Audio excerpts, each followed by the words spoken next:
Hay películas que no son para cualquiera. Eso es algo que se aprende a las malas, recomendando cintas que al otro no le gustan y así empezamos a adivinar su criterio, o viceversa, viendo una recomendación de un amigo o amiga y dándote cuenta que no tiene muchos gustos en común. Hay películas que se sienten incorrectas, que por su trama, sus personajes, su historia, sus efectos o una mezcla de ambos nos produce una sensación de no saber qué carajo estamos viendo y representando si no vamos a terminar presos por verlas.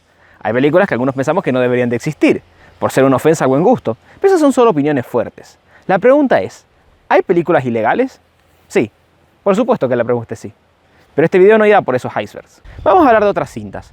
Aquellas cintas que por las temáticas que manejaban, las frases que se decían o los hechos que representaban, fueron censuradas por sus estudios, por el Estado, por grupos religiosos de poder o por los mismos cines. Vamos también a ver aquellas películas que se intentaron prohibir sin éxito y aquellas películas que más de uno se ha preguntado, ¿si quieres legal verla?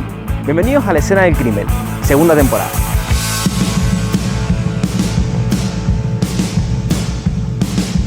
En primer lugar, debemos dejar en claro que existen muchas maneras diferentes de prohibir películas, de manera directa o indirecta. En Intertextos vengo hablando de ejemplos de los segundos de hace un tiempo en el marco del proyecto de investigación del que fui y soy parte. Intervenciones directas en cintas por medio de la colocación de avisos en el interior de las mismas. Otras veces las intervenciones fueron más sutiles, recomendaciones a directores y guionistas y declaraciones con claras intenciones de no incentivar ciertas temáticas de financiación de cintas, limitaciones en su distribución o directamente intervención de factores de poder ajenos al gobierno.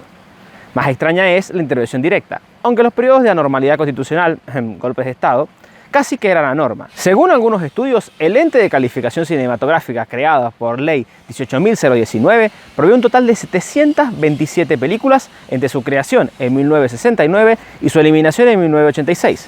Su reglamentación era clara en todo menos en sus intenciones. Según la ley, no podrá restringirse en todo el ámbito del país la libertad de expresión cinematográfica en cualquiera de sus manifestaciones y cualquiera sea el medio de exhibición que se utilice, salvo cuando razones educacionales o el resguardo de la moral pública, las buenas costumbres o la seguridad nacional así lo requieran, en cuyo caso el organismo de aplicación podrá disponer prohibiciones y cortes en las películas y colas que sean sometidas para su calificación en virtud de lo dispuesto por la presente ley.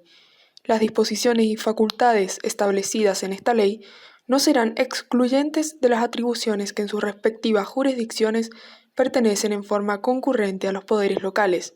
El Poder Ejecutivo podrá celebrar convenios con sus autoridades para el mejor cumplimiento de la presente ley. Y entonces, ¿qué películas eran prohibidas? Quedan prohibidas las escenas o películas en las que se incurra en las siguientes faltas: la justificación del adulterio y, en general, de cuanto atente contra el matrimonio y la familia, la justificación del aborto, la prostitución y las perversiones sexuales, la presentación de escenas lascivas o que repugnen a la moral y las buenas costumbres, la apología del delito, las que nieguen el deber de defender a la patria y el derecho de sus autoridades a exigirlo, las que comprometen a la seguridad nacional, afecten las relaciones con países amigos o lesionen el interés de las instituciones fundamentales del Estado. Una de esas películas que se podría ver comprendida dentro de esta lista es la película en la que todo el mundo piensa cuando hablamos de cine controversial, La Naranja Mecánica. Y si no la han visto, déjenme decirles que incluye todos los elementos mencionados anteriormente. Esta película de Stanley Kubrick y una adaptación de la novela de Anthony Burgess relata las aventuras de Alex Delarge, un delincuente juvenil cuyos placeres son escuchar música clásica, sexo, drogas y ultraviolencia. Y lidera una pandilla, Pete, George y Dean, a quienes llama los drugos y con que comete una serie de violentas fechorías, hasta que es traicionado y capturado por la policía. En un intento por salir de prisión, se somete voluntariamente a una técnica psicológica de rehabilitación conductista experimental conocida como el método Ludovico. La terapia funciona, Alex es liberado y deberá enfrentarse a su pasado desde su nueva conducta social condicional. Es precisamente ese concepto, el de la ultraviolencia, el que lo convertiría para algunos en la cinta más polémica de la historia del cine. La película no se reserva nada a la imaginación y es explícita en su violencia gráfica, pero también es explícita en su representación del debate social sobre resocialización de los delincuentes, temática que vale la pena debatir en otra ocasión. Es esta misma ultraviolencia la que provocó asimismo la prohibición de la cinta en todo el territorio nacional.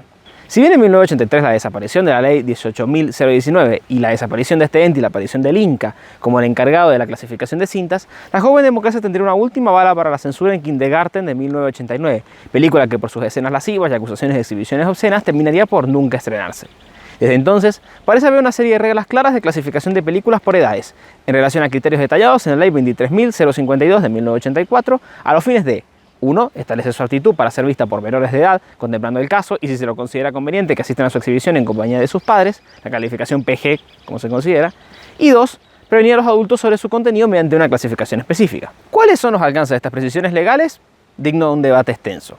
Así como una pregunta lógica derivada de las nuevas tecnologías. ¿Quién juzga con los audiovisuales para redes? La respuesta es corta: las plataformas, con una serie de reglas tan poco claras como las primeras que planteamos. Sin embargo, este es el último caso de alto perfil de una clase de censura previa, al menos el último que no se encuentre controvertido en una docena de acusaciones cruzadas. Aunque en el camino, y particularmente en 1988, nos dejamos una película que sería causante de una controversia internacional. Pero esa es una historia para otro día.